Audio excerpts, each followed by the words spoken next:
Hey there, Solar Warriors. I'm Nico Johnson, and this is Suncast. Each week, I pull back the veil on the life and business insights of clean tech entrepreneurs building the most noble and impactful companies of our time. I hope what you learn from this conversation is a catalyst for your own growth.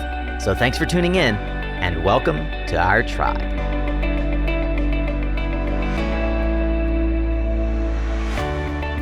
Hey, welcome back, Solar Warrior, to another Tactical Tuesday, a short-form conversation with subject matter experts designed to give you practical tools, tips, and advice for building your solar business or career.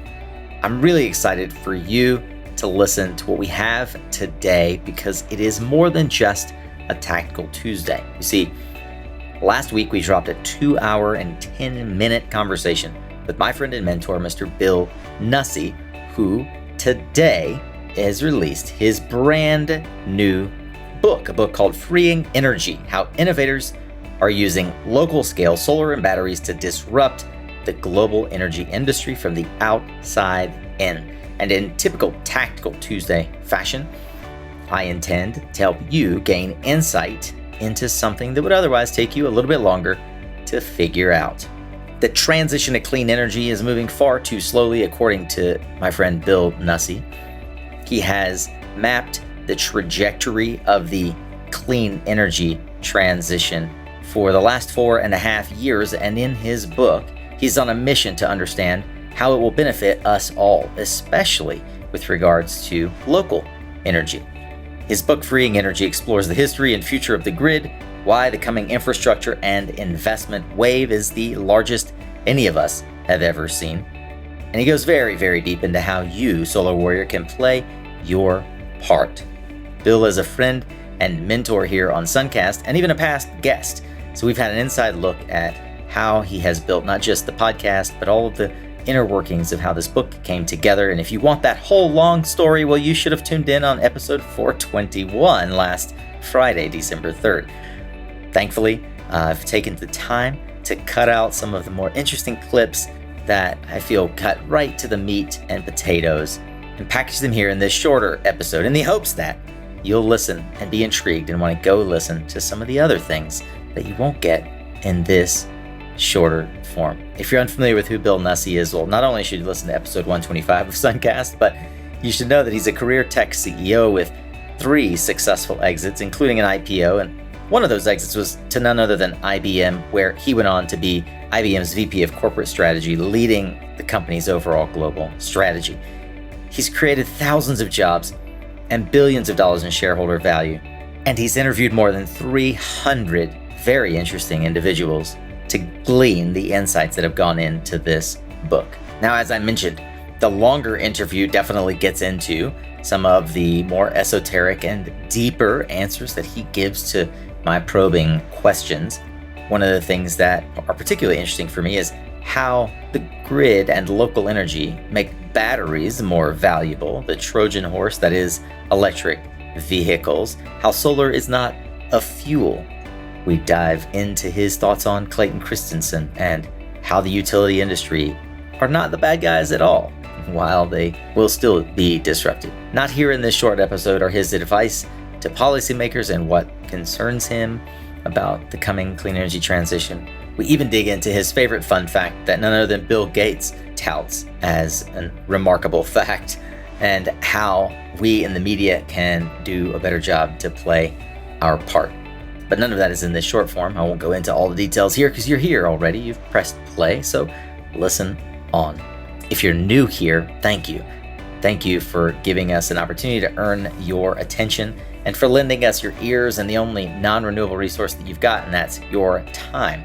If you want to check out more shows just like this, well, we've got more than 400 additional founder stories and startup advice at mysuncast.com. Of course, you're probably right there in a podcast player like Spotify, so you've got access to all 421 episodes at your disposal. I hope you'll queue up a few more. But for now, let's get ready to tune up your skills, Solar Warrior, as we tune in to another powerful conversation here on Suncast.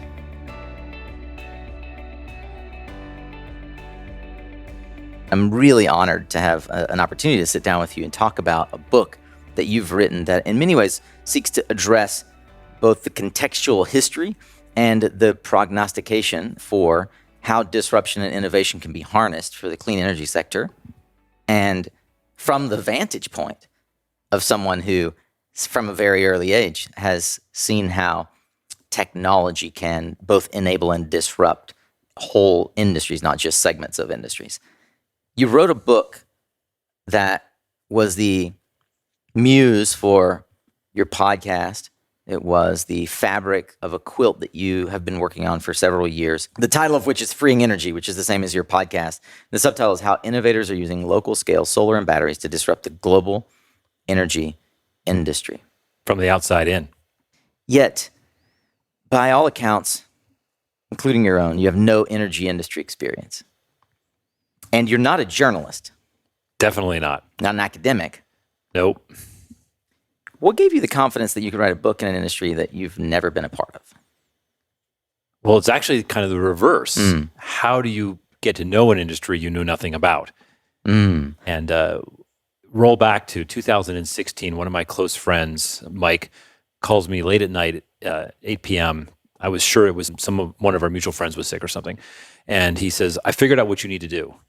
I said, okay, what do I need to do? And he says, you've been talking about this energy stuff. And I was at IBM at the time. And he said, we're getting tired of hearing about it. And it's time for you to do something. I said, well, that's the problem. I'm not sure what to do. He says, well, that's why I'm calling you. He said, when you started at Silverpop, which was a marketing tech company I sold to IBM, he said, you knew all about marketing. I said, no, I didn't. I didn't know anything about it. And he goes, remind me how you learned. And I said, I wrote a book. And he said, that's why I'm calling you, with an expletive.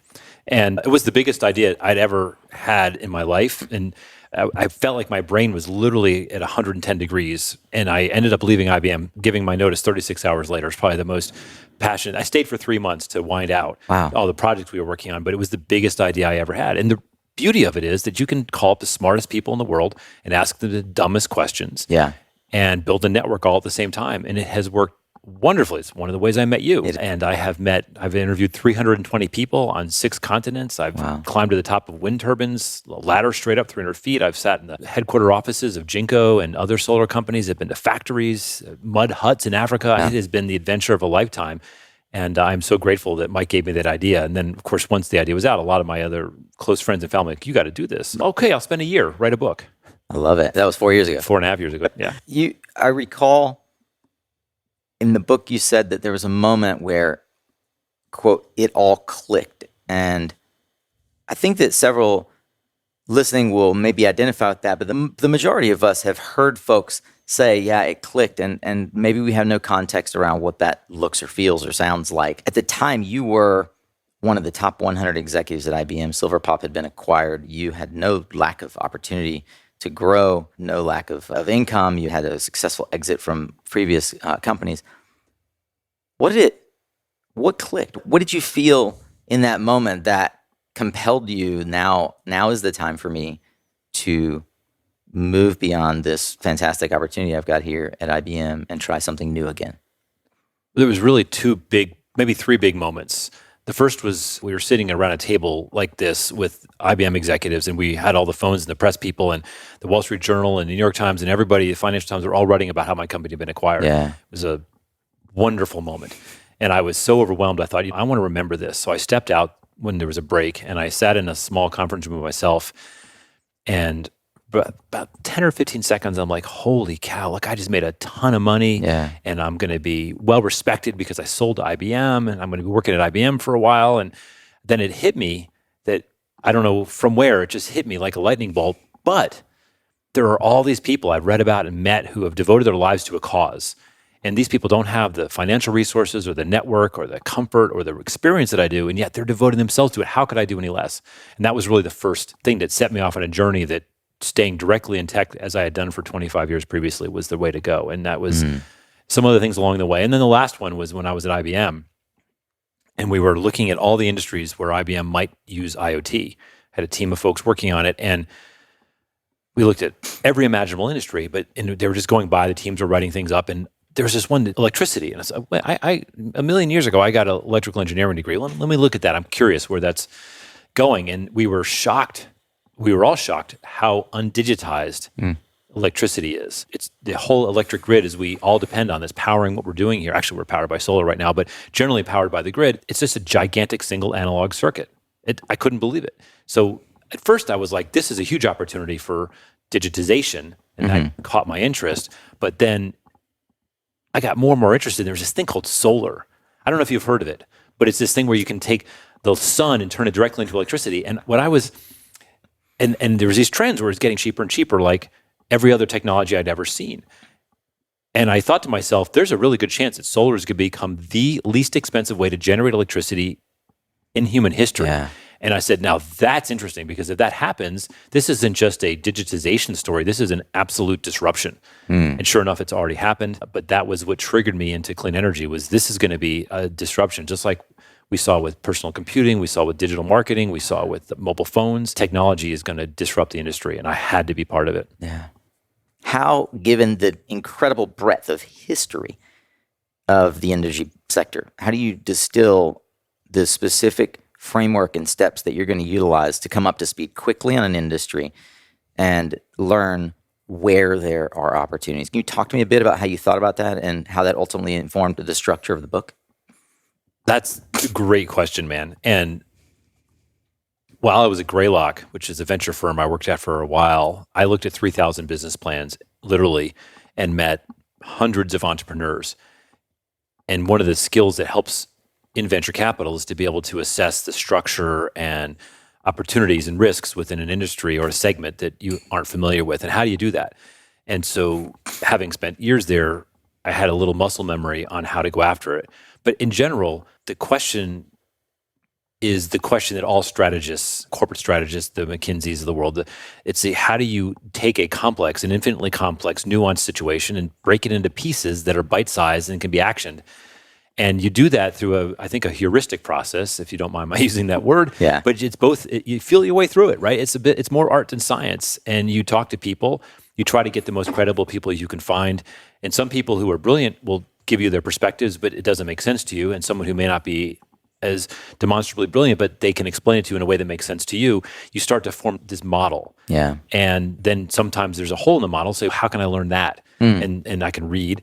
But the really wild part about the book is I haven't really thought about it till you asked the question. There were weeks where I lived in spreadsheets. I lived in the EIA database. I have pulled down hundreds of millions of data points and analyzed them with statistical analysis packages and spreadsheets. I have a massive database that I created for all the data that was relevant to local energy from the EIA and IEA and others. And then the other time I'm talking to people. And then the other time I'm researching science papers and trying to see what this word means because I don't know what it means. Someone once said of me that they thought my superpower was curiosity. And I've always reflected on that. And I think I just really went where my curiosity took me.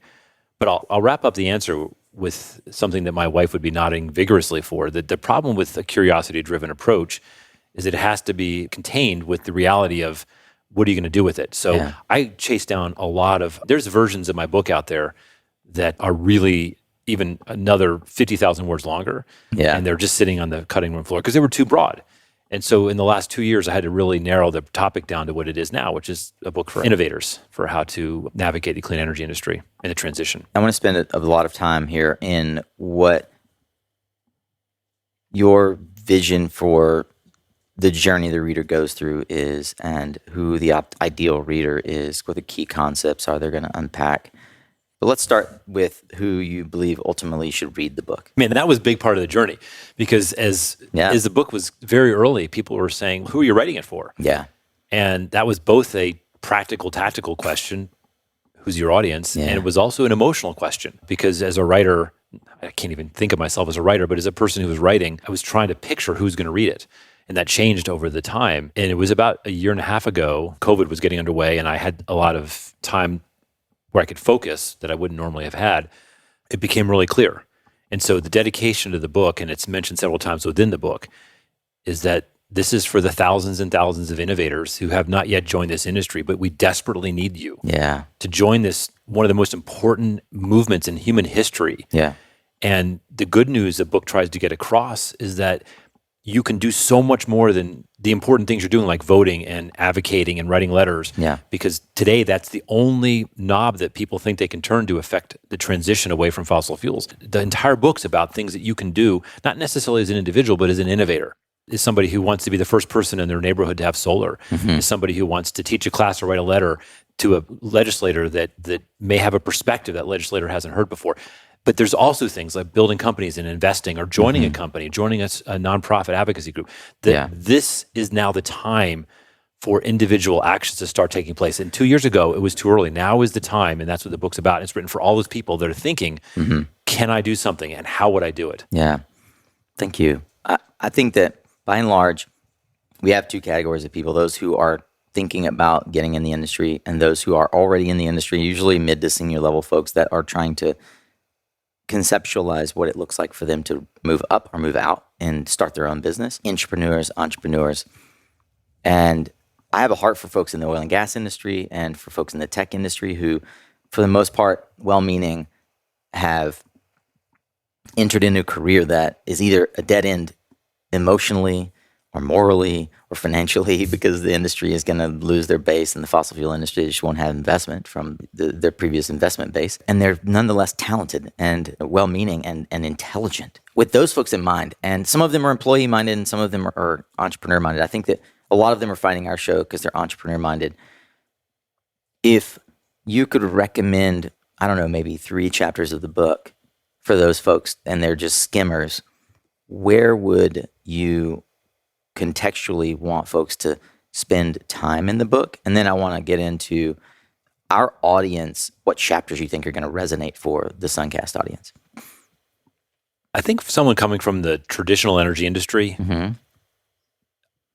many that I have had the privilege of meeting are still set in a worldview that is just outdated. Yeah. And so there's a couple chapters in the book, Technologies to Fuels, and then The Battle for Public Opinion. And I have seen some jaws drop when even people in our industry read it about, first of all, the solar is so far and above the best source of energy in so many first principles ways. It's completely different than wind. It's completely different than biomass. And it's certainly different than fossil fuels. And one of my favorite stats, for example, is that there's this month that we're recording this, there will be more sunshine hitting the earth in terms of energy than all the reserves of all the fossil fuels and all the uranium. Yeah. So in 1 month, the sun is going to generate more energy at a bazillion miles away and hitting the earth. This earth will have more energy than all reserves put together. So the degree to which that's available inspires people to realize that while there's probably a role for biomass, there's definitely a role for wind, but solar is in a unique position amongst all their energy sources. And by the way, it's the only one that's going to be continuing to plummet in cost, continuing to plummet. So it's not just bigger and better, it's also going to be half and soon a quarter the cost of any other way to generate electricity. So that would be the folks who come from a worldview that they want to have it challenged. But people that have accepted that, hey, solar is the runaway train, it's working, it's the best bet. I would say, how do you apply that? There's other chapters in the book. The chapters on patterns of innovation, if you're a strategic thinker like me, you want to understand the first principles. But the part that I think most people who are thinking, what's my entry point? The chapter on billion-dollar disruptions. Yeah. And if you really know the industry, there won't be too many surprises there, but hopefully there'll be some surprises about why and what. Like what role will hydrogen play and why? And also, there's a lot of people, particularly earlier in their careers, that are really trying to connect their hearts with their jobs. And so one area where clean energy plays a role that you and I don't think about every day, but for outside the US and low-income parts of the world, and Jim Rogers, actually, who you mentioned a moment ago, really put my head and heart around this. He was devoted to this in the final years of his life. He has a book called Lighting Africa, and I subsequently went there a few times. And so also in the chapter on disruptions is how small-scale energy systems are disrupting the almost non-existent grids in the poorer parts of the world. Yeah. And for some people, that's actually the most motivating thing to do. Yeah. Yeah. It's actually freeing in many profound ways. The main reason I use freeing, by the way, I play with it in the book, but the main thing for me is freeing it from 100-year-old monopoly laws. Yeah. And by the way, we need monopolies. We need utilities. I want to be absolutely clear that not only do they have a role, but we need them to survive and thrive through the transition that's inevitably going to happen to the industry and to them. But the laws are so over the top lockdown monopolies that it just doesn't allow for anything remotely like competition. And people will point to California. Listen, we opened up competition in California. Enron came in, it wrecked it. California, the state almost went bankrupt. And that's the problem. That was 0 to 50, right? So it's no competition, tons of competition. Yeah. I say to people that when they talk about that kind of competition, it's saying, Nico, you need to get in shape. And so your answer was, okay, why don't I get a complete heart, lung, and spleen transplant and see if that helps. So that's what they did, right? Say, Nico, just eat better, exercise a little more. You can do these small things that are obvious without changing the entire competitive landscape of the industry that are safer and more incremental. But unfortunately, it requires substantial mindset changes. And that's one of the reasons I wrote the book, so that people could realize that this is survivable. It's an amazing business opportunity, including for the incumbents. But I suspect the incumbents will not be the biggest winners just because that's the bitter pill of being an incumbent. Yeah.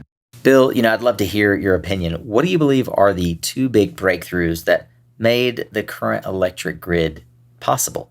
The most important invention Edison gifted the world with was the idea of a centralized grid, sharing resources like in that case, a coal generator, right, and lighting up a whole square mile of Manhattan with one switch of a large coal generator, and it fundamentally changed the economics of electricity. Yeah. Fundamentally. Previously, the only people that had electricity, like J.P. Morgan, he had his own coal plant in his own house. And so Edison the really key point that people miss about innovation, and I talk about this a lot in the book, is that it wasn't that he invented the light bulb.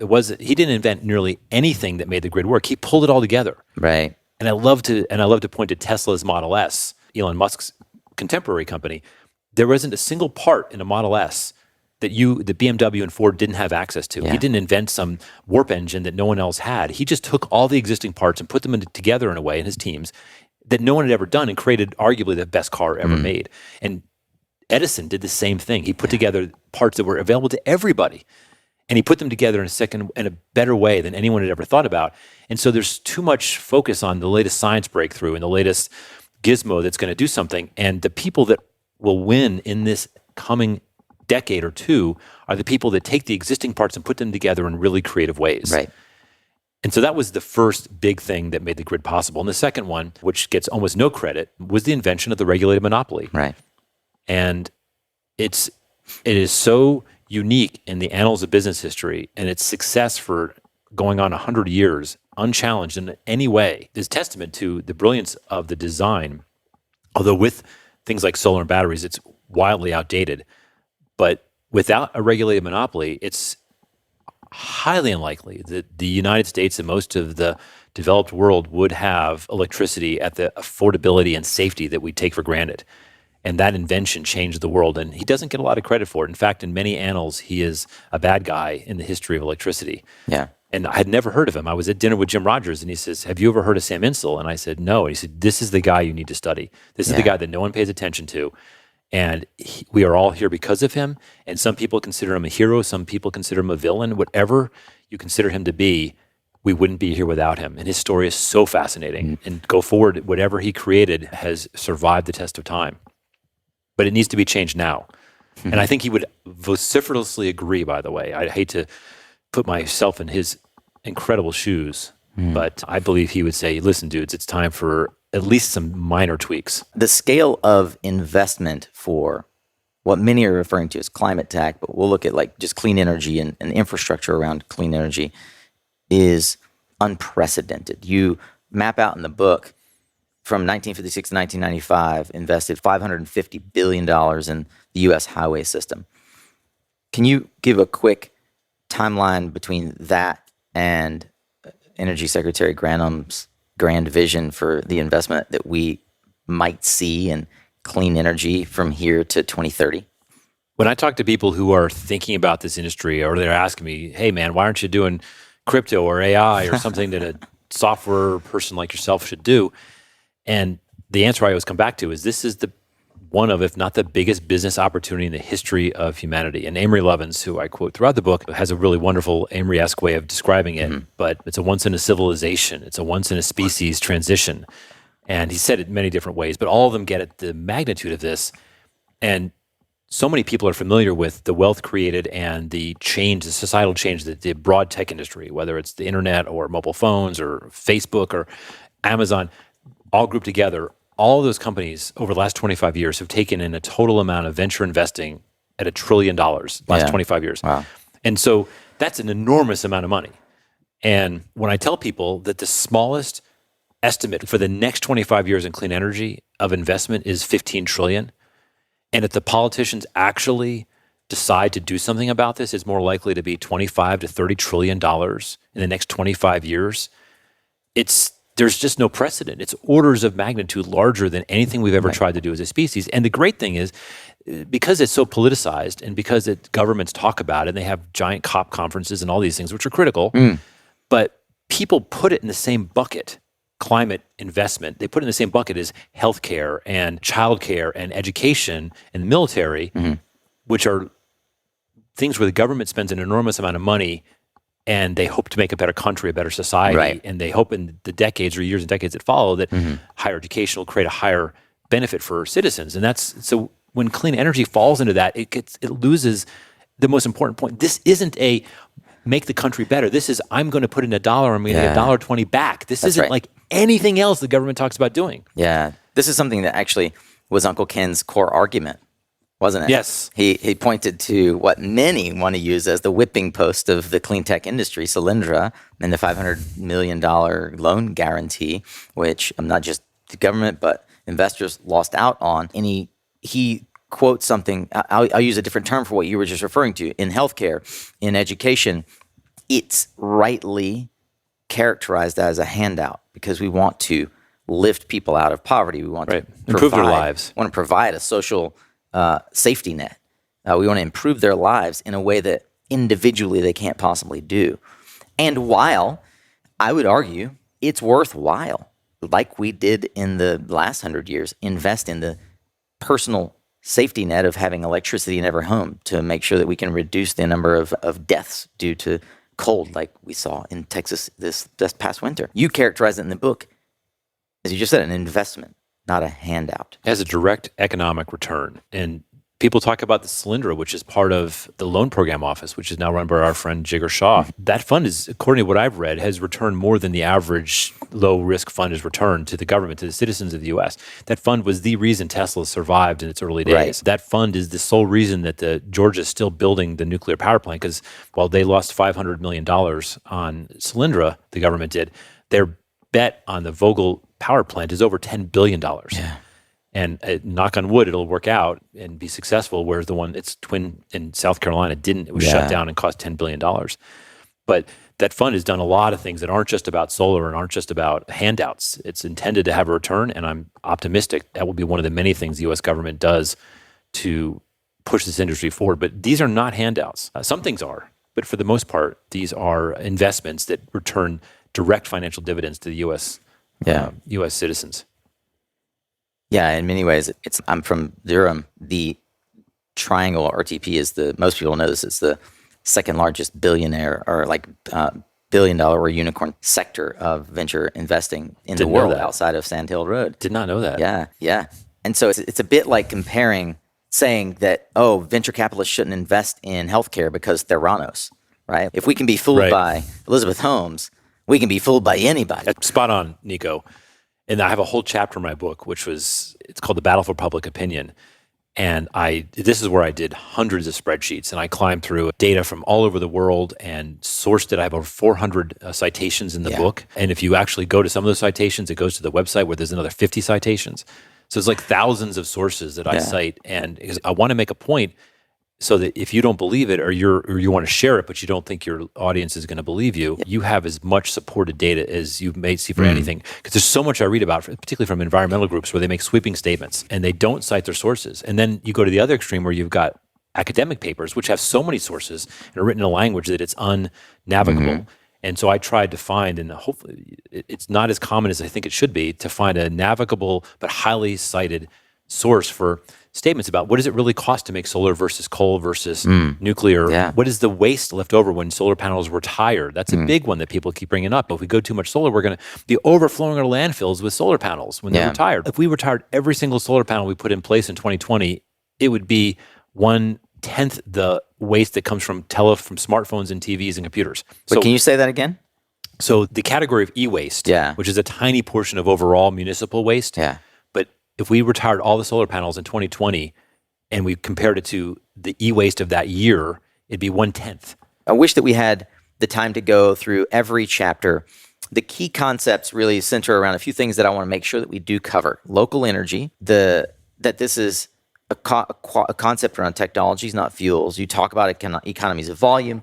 You go into something that I think would be really interesting for us to extract and talk very, very specifically about. I think it's a model that you created called 5 orders. And then you mentioned not just what you call BLEOs, big local energy opportunities, but specifically in chapters 5 and 6, you go into, with the 5 orders, how one can think about disruption and innovation. So let's take a crack at the very first one. Your core thesis is that this is all really at its base about local energy. Can you help me understand what is local energy and how did you come to that as your main thesis for the book? There were tears and laying awake at night in that journey, because as I got into the book, a year into it, it became increasingly apparent that the power and intransigence of the existing utilities. And in the first 2 years, I interviewed the CEO of Georgia Power, who impressed me. And he had a great vision, and I thought he was a fine person. I was impressed with him and his acumen as a business person, but I could tell he had a worldview that he wasn't looking to embrace risky things that might make his business better, because there's 100 years of legislation in Georgia that says, don't do that. Don't take risks. And so he was doing a wonderful job for the things he was being asked to do by his legislator and by his Public Utility Commission. And I became despondent, because I was like, how can you innovate rapidly? How can you get venture investors to join an industry where it's going to take 20 years to get a return, and they have to spend 2/3 of the money working with lobbyists and lawyers to get things through the regulatory process? And that's when I stumbled into local energy, and I realized at first I was dismissive of rooftop solar because it still is a fragmented, relatively inefficient industry. But what I realized was those people could move on any axis they wanted. They could buy this solar panel, or they could do solar tiles, or they could buy a microinverter or a string inverter. They could create software. Tesla makes Powerwall batteries that have gorgeous user interfaces. They could do anything. And all of a sudden, there was a competitive market. And I started to see, at that time, it was the very beginnings. Powerwall still hadn't shipped, but I was starting to see, wasn't just, here's some stuff we would like to sell to a utility, but you can buy it too for your roof. People started saying, this is commercial and industrial, community scale solar. These are independent markets for where competition is actually happening. And then I got excited. And then I realized that's where the innovation is going to come in. And then I realized that's exactly what happened to computers. That's exactly what happened to media. That's exactly what happened to every other disruption. And if you read my favorite book in the world, Innovators' Dilemma from Clayton Christensen, that the last 2 words in the title of my book, From the Outside In, IBM and the other large companies were happily making their mainframes and selling them for what would be $10 or $20 million a day. And a bunch of hygiene optional kids in garages in Silicon Valley with greasy hair and soldering irons created what is today the dominant model for computing. And we're going to see those same kids in garages making systems for homes and villages in Africa and schools in Puerto Rico. And that kind of innovation is getting unleashed as we speak, Nico. That's what's happening now. And that's what I'm excited about. That's entirely what the book's about.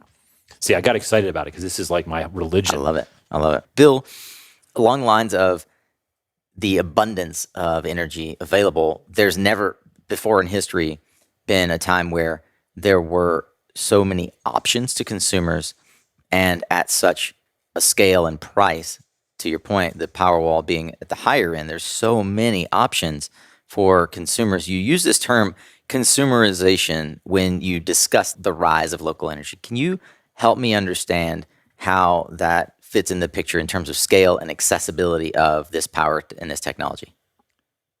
When I was thinking of the term consumerization, which is a term I've heard through my career, I think back to this. We were looking for a house in Raleigh 1 million years ago when I was a kid, and the realtor was driving us around.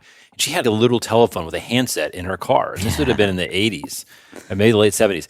And she could pick it up, and she would talk to someone and say what number she wanted to dial. And this was mobile phones. Yeah. And only a very few people. Then you remember the Gordon Gecko, that big gray phone, right? Completely. So there's only a couple 10,000 of those made. And what happened ultimately was because of economies of volume, because of mass production, microcomputers, mobile phones, these all became widely available and affordable to everyone. And they also became easier and easier to use. Yeah. And so that concept of consumerization plays out in virtually every single technology market.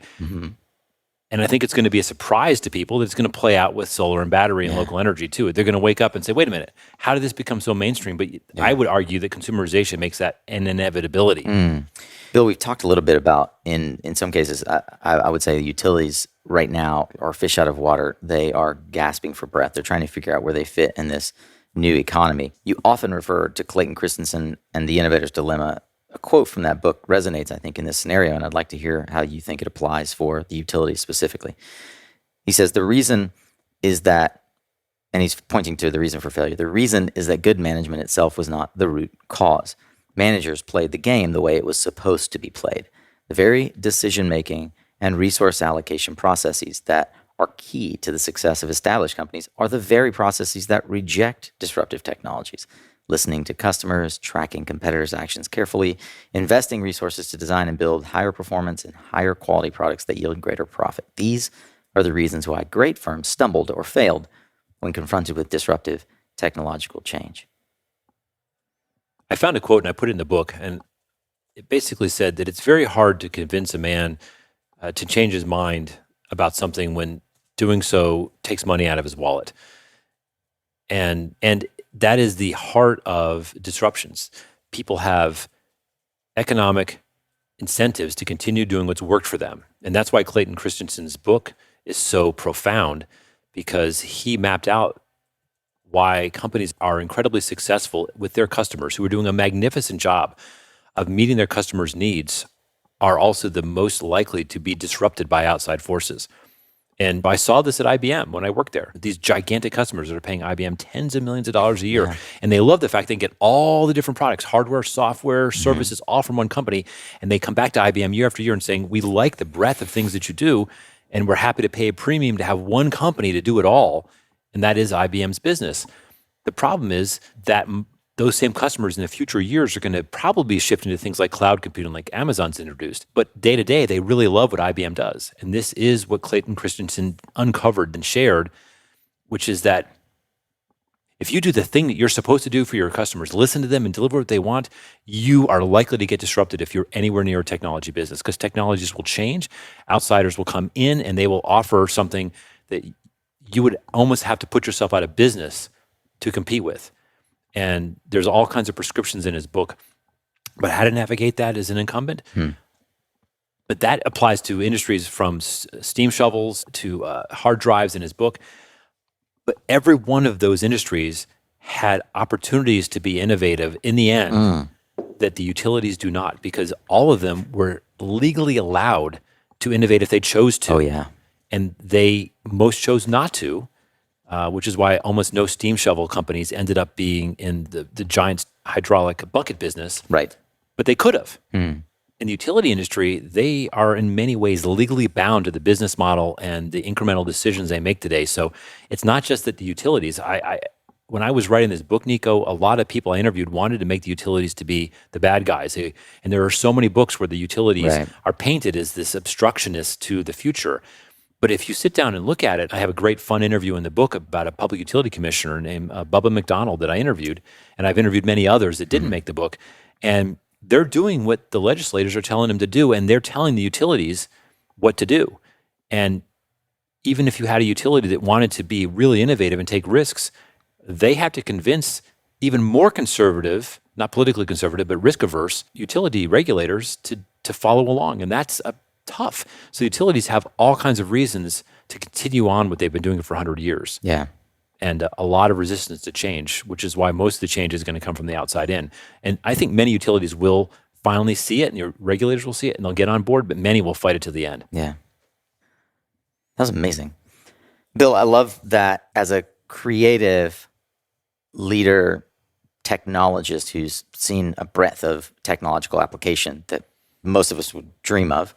You've already been able to establish that you can learn an industry by researching it well and building, based on first principles, frameworks of thinking that not only guide your own sense of direction when you approach that new industry, but have served and will serve others who are trying to find that direction.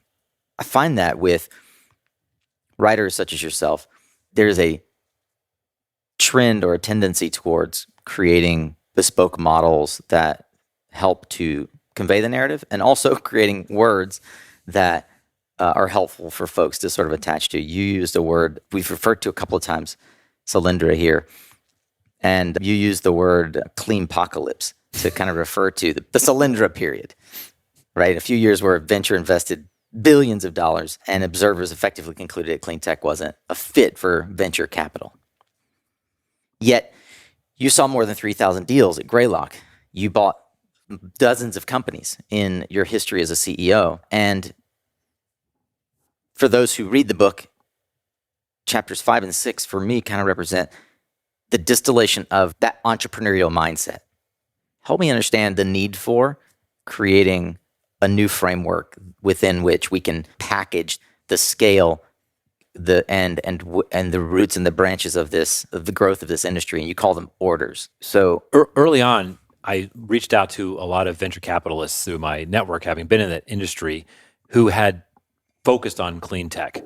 And the clean apocalypse was in 2017, and it was still hanging there like a car wreck right next to them. And they felt they were pioneers because everyone was telling them clean energy was a terrible idea. And why were they still doing it? Hadn't they learned a lesson? I even had friends of mine from venture capital saying, dude, why are you doing clean energy? There's so many things if you want to be an investor or write about an industry. Why clean energy? Clean apocalypse blew up. It's not a good place for venture capital. And as I talked to some of the people that were actively investing in the industry, I found that there was a lack of clarity on how to think about the way that capital flows into these companies.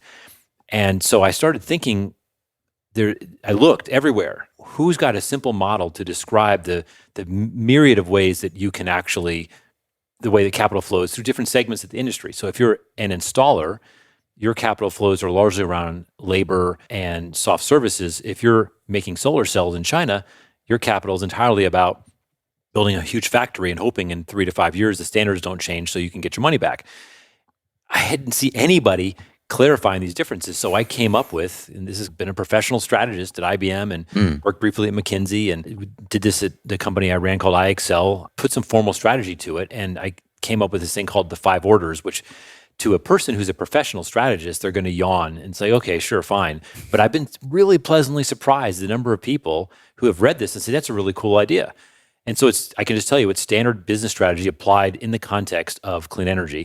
For the strategy people there, it's simply a value chain. I'm going to pause you for a second because there are folks here listening right now who I want to make sure you're running and you're distracted. Pay attention because you also are an adjunct professor or a weekend professor at a university, or you're a college student, and this is going to benefit you greatly. So just pay attention right now. In many industries, the value chain isn't really clear, especially in the tech software space, but it's actually much more clear in clean energy, particularly at this point in time. And so the orders are basically the steps through the value chain. And I, in my own mind, think of them as layers on a pyramid, although it's layers on a vertical rectangle. And just in brief, the first order is when you make stuff, it's components, solar cells, batteries. Second order is when you tie them together, it's integrations. And this is one that I wanted to really highlight. I highlighted earlier because people don't give this a lot of credit. This is actually where I think the most exciting products are going to come, taking existing stuff off the shelf and putting it together like Tesla did with the Model S, Thomas Edison did with the grid. Yeah, we referred to it earlier. That's second order, right? But then you have a new product. But then if that product's turned into a service, that becomes a third order.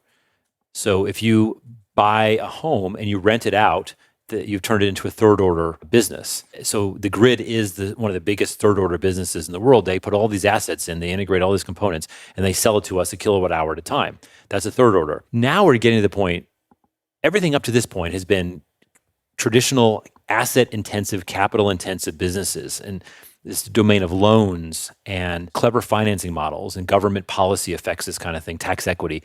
But when you start to get above the third order, is where venture capitalists start to get really interested. So the fourth order is, in the world of software, and I think increasingly in every industry, the single best business to be is the platform.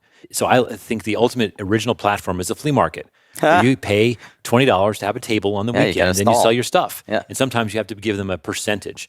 Probably the most lucrative fourth order model is Apple's App Store, right? They do nothing other than approvals, and they make a fortune. Yeah. And it's being fought about in courts right now about how much they can make. Yeah. But they just said, hey, Stephen Jobs said, I guess we can let third-party people put stuff on this phone, and now it's probably the most profitable thing Apple does. Yeah. And they own the platform. And that is the role that utilities, it may take decades, but they're going to figure out that's an incredibly sexy place. We may not make as much revenue, but our profits are going to be through the roof. We're going to be choreographing electrons. We're going to be the electron marketplace. I think that utilities are going to start in 2022 looking at some of the companies that our friends are getting funded right now, like Arcadia, and think, wait a minute, that's my business. That's my platform. And again, this is why I love business, Nico. This is why when everybody else wants to talk about sports and who got drafted and they want to talk about politics, I love talking about business models. Yeah. And among my closest friends, their heads will spin. I want to talk business models. I mean, the similarities between what the utilities will need to do compared to what AT&T did when they used to sell long distance minutes. That was their business, right? And that's effectively cost zero today. So they moved to becoming a platform.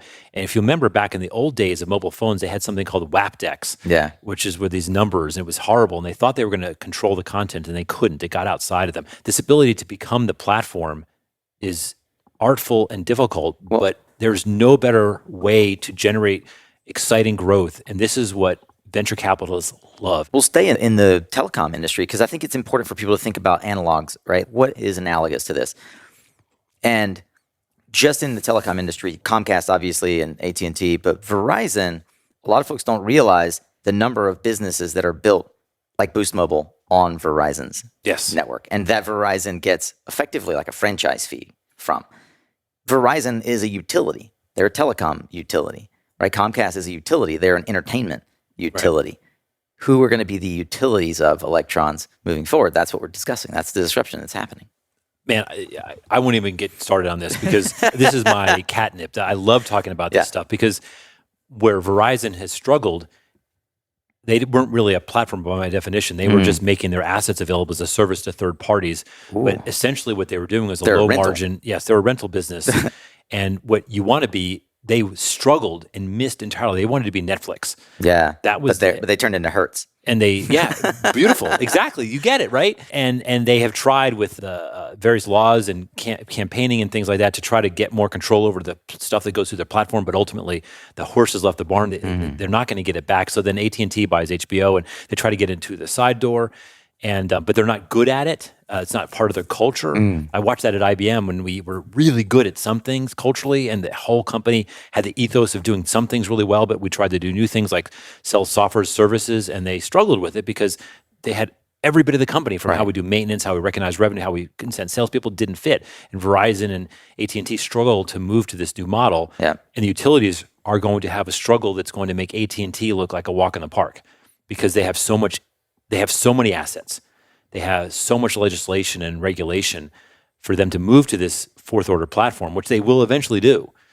But it's going to be very challenging. Yeah. And it's going to be fun watching those jurisdictions in the world where they lean into it and they actually realize that choreographing electrons, as Danny Kennedy gave me that phrase, I love it. That's where the big money is going to be. That's where the big profits are going to be. Yeah. And that's where the venture capital is going to go. Mm-hmm. So let me just finish the final fifth order is one it's a bit existential. I like to tell the story of Uber. So once upon a time, there was an app store, and on it was thousands of apps. And this company called Uber puts an app, the 1,001st app on the app store. And you could go there and you could call an Uber. It's a platform. And so that was where the story could end. Yeah. But I have the statistics, numbers, and stories in the book about how Uber didn't just become a platform for car owners to monetize it, which was a phenomenal business. Right. It actually leapt into an entirely unrelated industry. And then it became a fifth order, full-on, absolute disruption. And over the course of 10 years, we watched taxi trips go down and we watched Uber trips go up.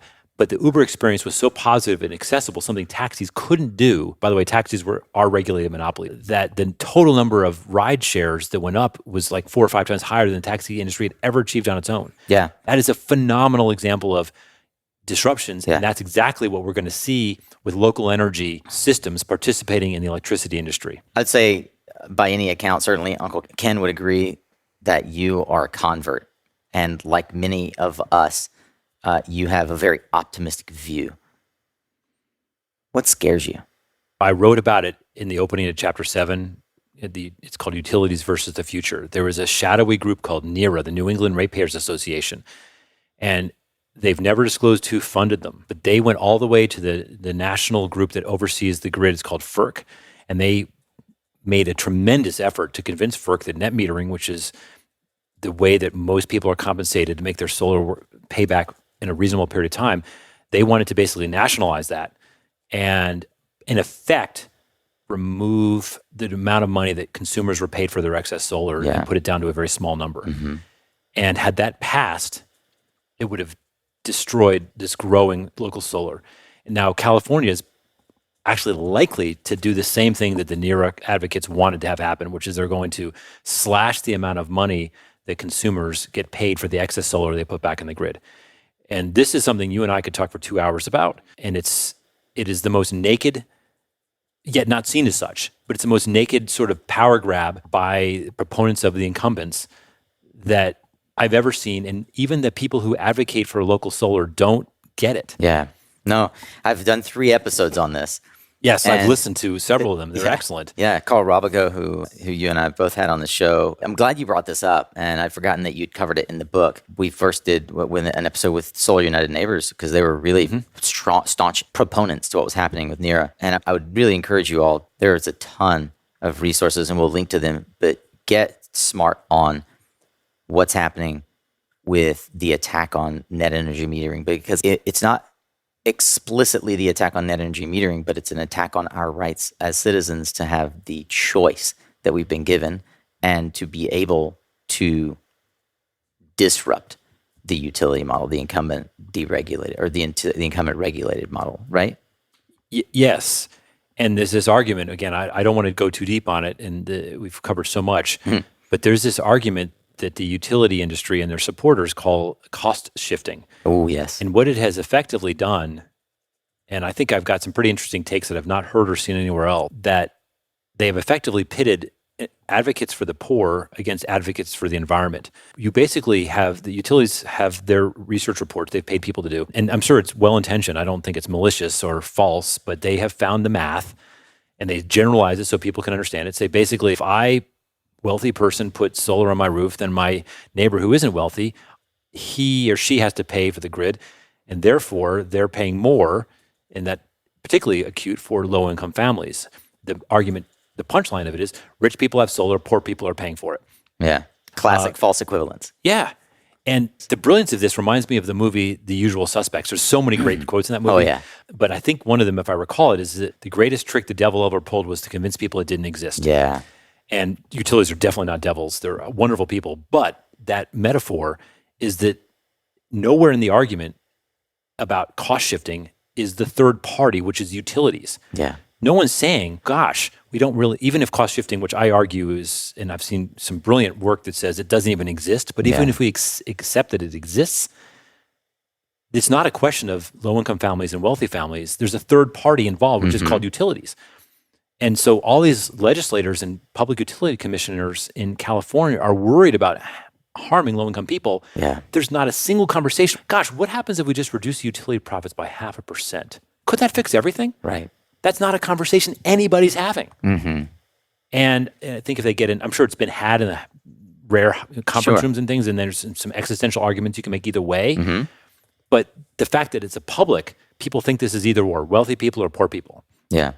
And no one's saying, what about super wealthy corporations that are guaranteed profits by the government? Maybe they should have some skin in the game. Yeah. And the funny thing is, if you look at the lost money in California or the United States from solar, it's half in 2019 of the money that the utilities lost because of LED light bulbs.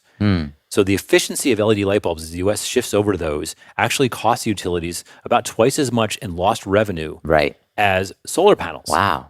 But you don't see utilities going to their public utility commissioners and the lobbyists and saying, you need to stop LED light bulbs. We don't want them anymore because it's cost shifting. The people that put up LED light bulbs, they're pushing all this cost on the people that can't. And guess what, by the way?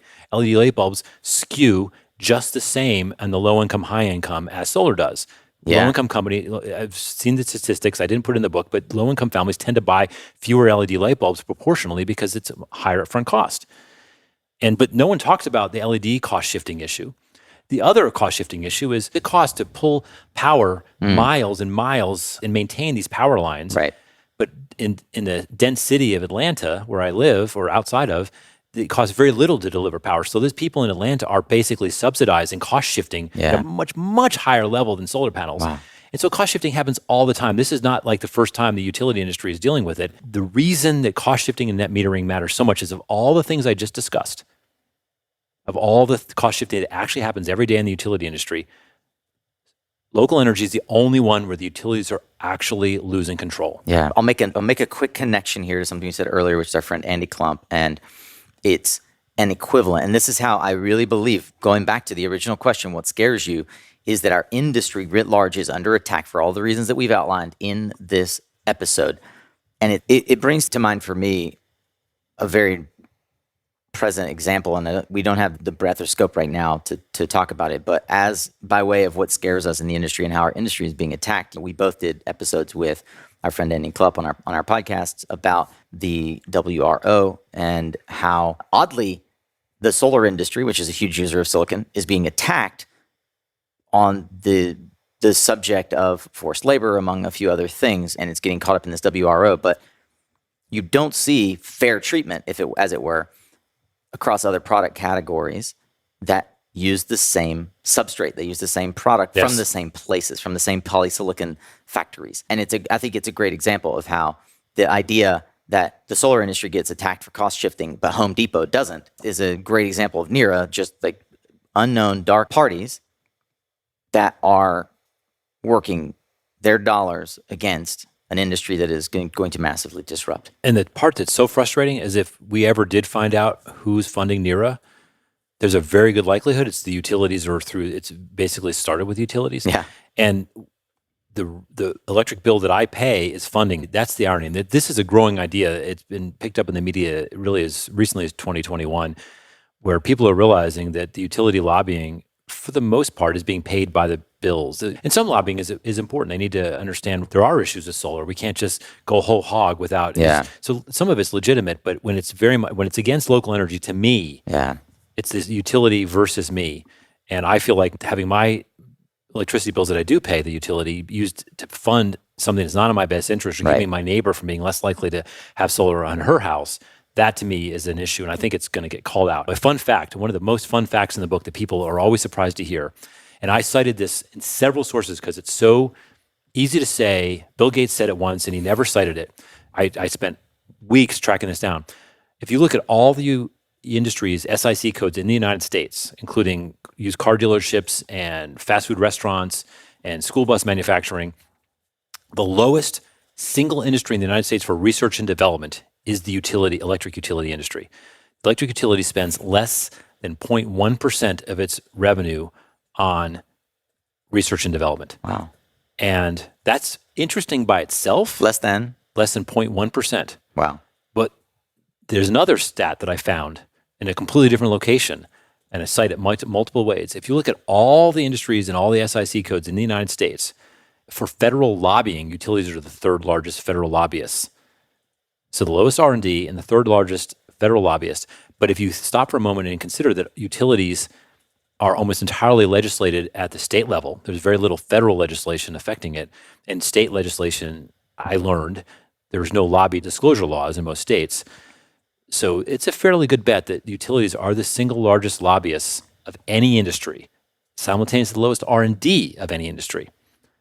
And so again, we need utilities. They're critical, but they have a system, a setup. They have the best deal ever. Yeah. And they are brilliant. They fund little league teams, and that's wonderful because little league teams couldn't afford uniforms if it wasn't for utilities. And I think the people that work at utilities, I met many, they're really good people, and they believe that they're helping the communities and using the profits they get to do these things that matter. That being said, it bears examination, and we need to be asking whether there are some ways we could tweak and improve that model that will better serve the future of the country and the world, and much more importantly, better serve the customers like you and me in the way when FDR and others struck the deal with Insul to create the regulated monopolies. I don't think anyone would have been okay on the government side with the degree of one-sided power the utilities have in these discussions today. It needs to be reset slowly and carefully. Bill, what's something that you've changed your mind about as a result of writing the book? There were two things that are small in comparison to the scope of the book, but I was really surprised about. And they're just sitting there in the numbers and the data that should be common knowledge. Mm-hmm. No matter how bad everyone thinks coal is so much worse. The best thing that ever happened to coal was everyone decided it was the CO2 bad boy. Yeah. Coal is so much worse than that. And so when people talk about carbon capture with coal, it's kind of like putting a Band-Aid on an artery wound. Wow. And the coal ash, and I talk a lot about this, it's just so nasty. We just need to stop it. Unfortunately, it's going to stop because the economics are terrible. Yeah. That's the one thing. Then the other one that surprised me when I looked at the hard numbers and I talked to experts was I had two big surprises about nuclear. One was that all the things that we are generally scared of about nuclear actually aren't all that scary. You and I could have, as I understand it, have a cupful of uranium in our hand and be fine. It's not nasty. It's when it comes out the other end that it's plutonium and other things, it's a problem. Yeah. But that's pretty manageable. So I actually ended up, as I researched it, being a lot more open to nuclear than I thought. But then I read paper after paper and talked to expert after expert. Nuclear is 3 or 4 times more expensive than solar. Yeah. It's not intermittent. That's good. Yeah. But nuclear is probably more expensive today than solar plus battery, and nuclear is most certainly going to be more expensive than solar plus battery in 5 years. Right. And the time it takes to make nuclear. So I turned from being a little negative on nuclear to hey, this is actually really good. It's not nearly as nasty as I thought it was, to but as a business, it's terrible. Right. And that was the two biggest surprises. The ethos of how you are now putting this to work, not waiting for the book to finish, is embodied in the business name that you chose for your company, Solar Inventions. The best way to predict the future is to invent it. Bill Nussey is the career CEO with 30 plus years of experience running VC-backed tech companies, multiple exits, including IPOs. And he most recently launched ventures aimed at accelerating the world's shift to clean energy. And I hope that you crying. Wow, I didn't expect that. But his most recent accolade is a book called Freeing Energy. It's on shelves right now, and you can read it. I think you should. Hope you will. I hope you'll come back and tell us your story on Suncast. All right, Solar Warrior. Well, that's a wrap on this short Tactical Tuesday, although it's not particularly short compared to some of the other Tactical Tuesdays, but it definitely is a shorter version of, as I mentioned before, our longer version, episode 421, that goes deep, deep, deep in the rabbit hole of so many intriguing topics with Bill Nussey. If you enjoyed this short version, well, you should go ahead and queue up episode 421 because you're going to absolutely love it. And if you're eager to keep learning, well, not only can you, my fellow Philomath, find resources from this discussion and every other Suncast discussion for that matter, plus social media links and recommendations for how to learn more about Bill Nussey and his friends over at the blog at mysuncast.com. Just click on the episodes. And you can also go check out Bill's podcast. It's all over at freeingenergy.com. And of course, as we said, and as should be linked right there in the description and certainly in the blog, you can buy Bill's book now. It got to #1 in energy on Amazon over the week last week as it went into pre-order status. So I hope that you will help us continue to fuel Bill Nussey's rocket ship, charge up the charts, and Amazon. We'd like to get him on the #1 new release list, not just the energy list. So do yourself a favor and go pick up a copy of Freeing Energy. Hey, since I know you're going to be online, would you mind taking some time and jump over to LinkedIn as well? Share this episode with someone that you think would learn from it, but also give a comment and a little thumbs up to my post or perhaps Bill's post on this episode. Let us know what you've learned. Let us know how this shaped or perhaps shook your understanding of the clean energy transition. I hope that it did that for you. And I'd love to know, who do you think needs to hear this story? I hope that you'll continue to tune in to Suncast. And if you do so this Thursday, you'll meet a new friend of mine, Mitchell Samulian from Tonyan Renewables. He and his merry band of O&M specialists are reshaping the way operations and maintenance is done at utility scale for the renewables industry. And I'm super happy to have Mitchell on the show. He is a longtime energy pioneer, and veteran. I want to thank once again our sponsors who help make this show free to you each and every week. You can find out more about them at mysuncast.com/sponsor. And more importantly, if you would like to help reach thousands of solar warriors and clean tech champions just like yourself twice a week, well, you can learn how to do that at mysuncast.com/sponsor as well. Remember, you are what you listen to. Thanks again for showing up, Solar Warrior. It's half the battle.